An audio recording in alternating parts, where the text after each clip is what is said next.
April 22nd at City Council is the opportunity to comment on this thing. It will be, I think it's on the website now, although not in the level of detail that really needs to be presented to the public, but it will, in that April 22nd council agenda, be a great opportunity to look at least this idea. Is that listed as a public hearing then? Yeah. Yes, it'll be a public hearing.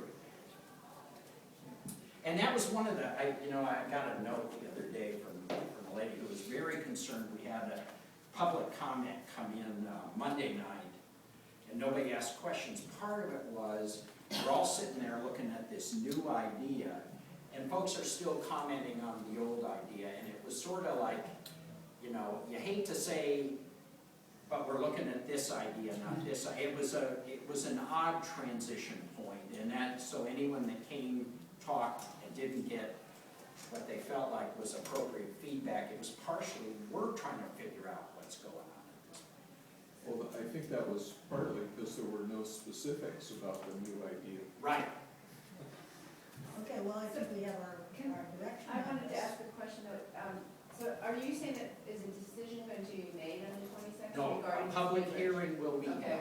And so do those of us who do not want to have a third bridge at all, are we really going to have a voice in this decision? Or do you It's think, public hearing. so to have the Come on now. have the city councilors actually made the decision? No. You guys all decided what you want to do? No.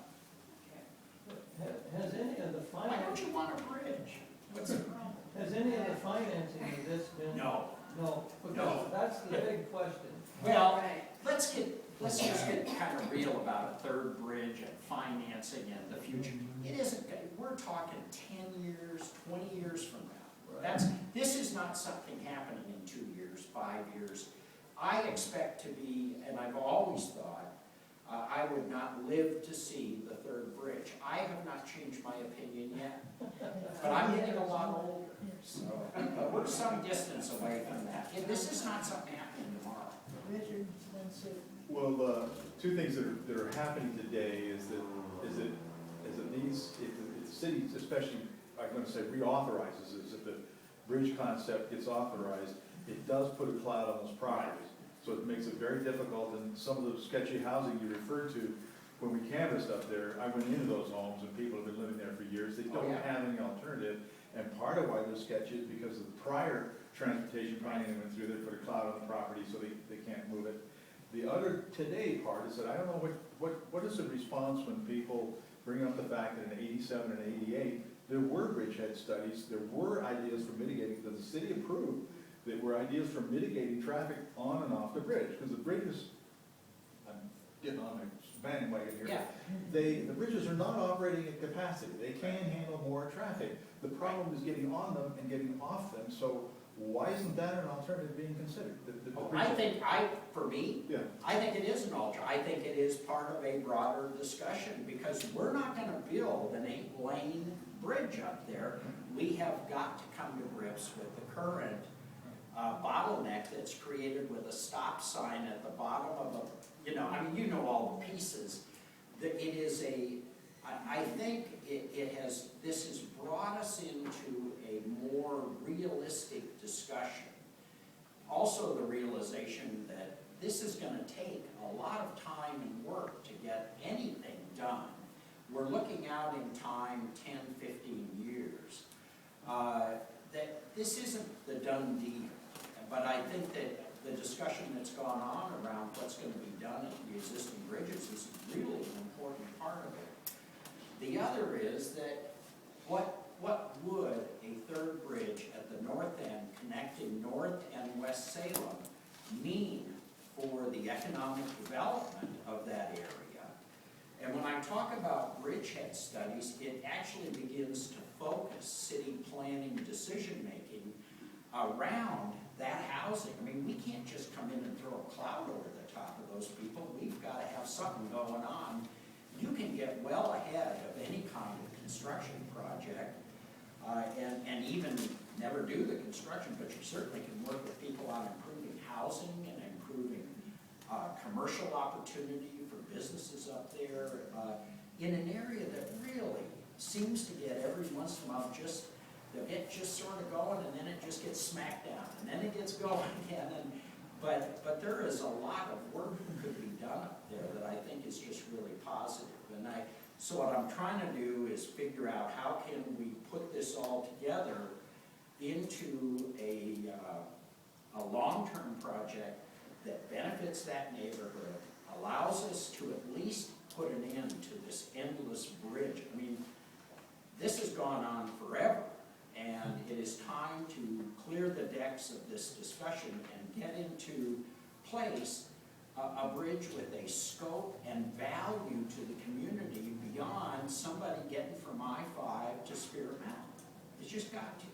And if it doesn't help neighborhoods in Salem, and if that's not the kind of project we're going to talk about, well, I'm off the program. I think you've got to be talking about how's it benefit the community, not how's it get traffic. That to me is the wrong, I think you've got going on the wrong discussion. If you wanna stop that, run it over Peter Courtney's house. I think we're close enough to Peter Courtney's house. I think Peter certainly has talked to me as early as this past week about where our things are. He has certainly paid very close attention. My impression is he's watching very closely and is very concerned about it. We're right up in his neighborhood as well as in his Senate district, and he's been around long enough to have been through the studies on Mission Street coming forward. So Peter is extremely knowledgeable in this. Well, Chuck, any other short things you want to talk about? Because then I'm going to cut off discussion. Public hearings are coming up on the Unified Development Code. Boy, somebody from City Watch ought to come in and say something, I hope. What's that about? I'm sorry, what is it about? It's a complete rewrite of our More planning. zone code, the whole shebang. Nothing, I'll say that differently. There is minimal impact on policy in terms of things ought to be this way or this way and what the criteria and all the rest. It is far more focused on procedure.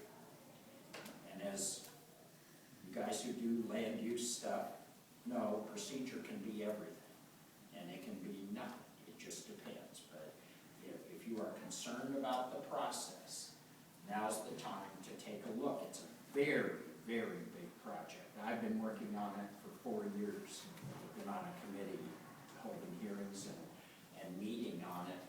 I haven't seen anything that got me wildly worried, but I've had people contact me about the change in the way variances occur, conditional uses occur, things like that. So I think it's worth taking a close look at, and this organization has a history of commenting on these kinds of questions, and I hope you'll at least say yay or nay. And I can't tell you when the hearing is off the top of my head, I apologize, but it'll be in the city council. And then I'm just looking, this downtown mobility study, don't let that go by without taking a close look at that. That it's both positive and I think progressive in its taking us more toward a friendlier downtown where you don't feel like you can't bring your kids because if they make a run for liberty, you just lost one. You know, because it's going so fast. This is a real opportunity to look at Salem's downtown with more two-way streets, better connectivity with, I think, all parts of the community. I'm real excited about it. I've been pursuing a two-way street on Skate Street for about 3 years. 4 years. I've moved it 2 blocks. So if I have to do this 1 block at a time, again, I won't live long enough to see two-way streets in Salem, but I do think that it is really important. Another thing I'm very interested in, council goal session is underway right now. One of the suggestions that I've got on the table, don't know if anyone else will agree with me, but I really believe that one of the missing elements of Riverfront Park, which can often feel